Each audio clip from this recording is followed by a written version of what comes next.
Hi, my name is Samantha Evans, and I am the author of Love Letters to Miscarriage Moms. The book that I wrote about my own miscarriages became a ministry that I didn't expect. And out of that, I've had hundreds and hundreds of conversations with women with all different sorts of backgrounds and pregnancy stories and infertility stories.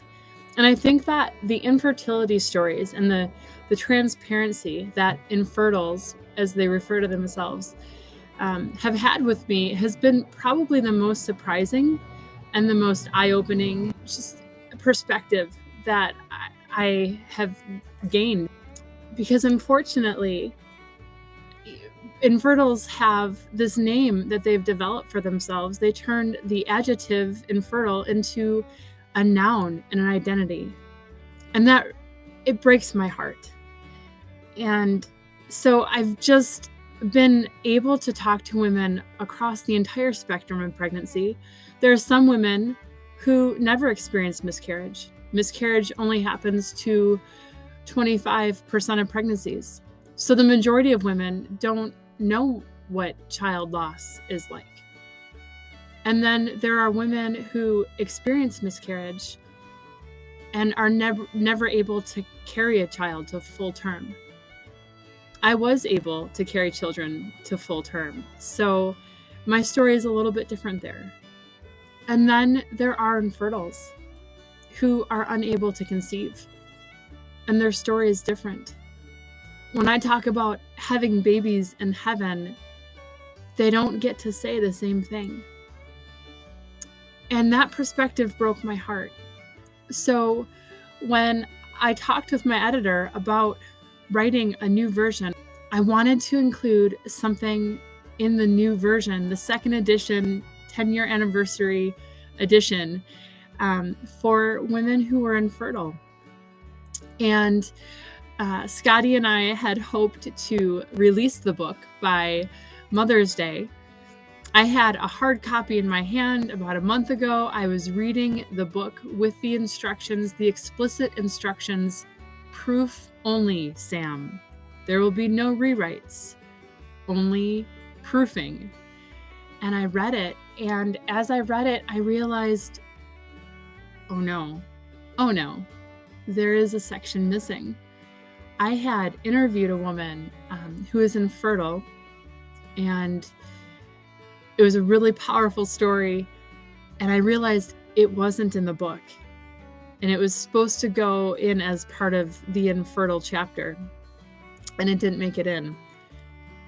So I had my verbal instructions and my email instructions, proof only. This is only a proof copy. Do not rewrite.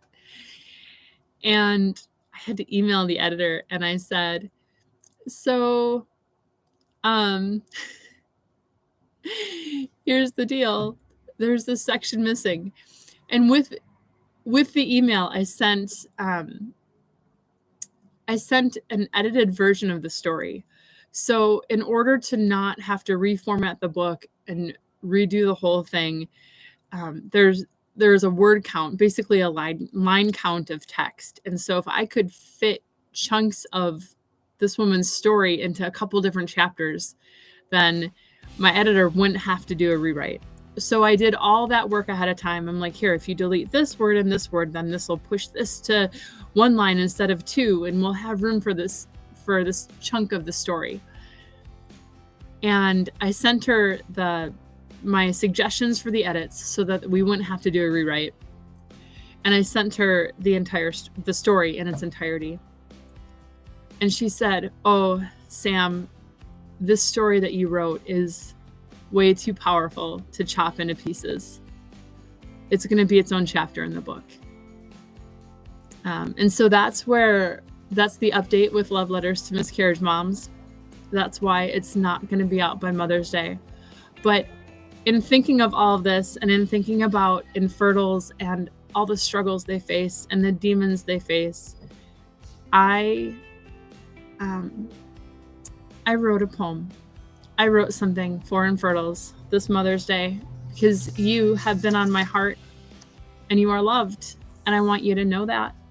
And Mother's Day is a really crummy holiday for women who've miscarried or lost a child, because there are questions about how many children do I say that I have. Infertiles have a whole different kind of pain. And I don't know what your pain is like from personal experience, but I want you to know that I see you. I see you this Mother's Day, and you are not alone.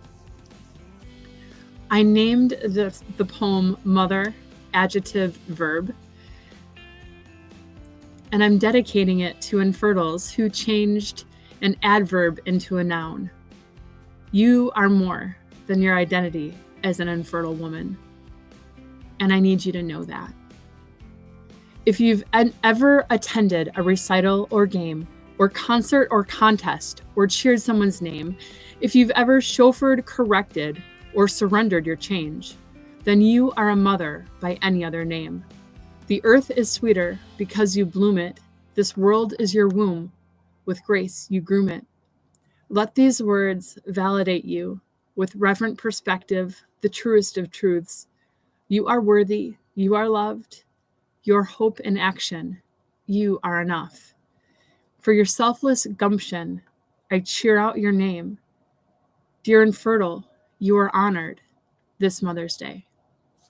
Be blessed.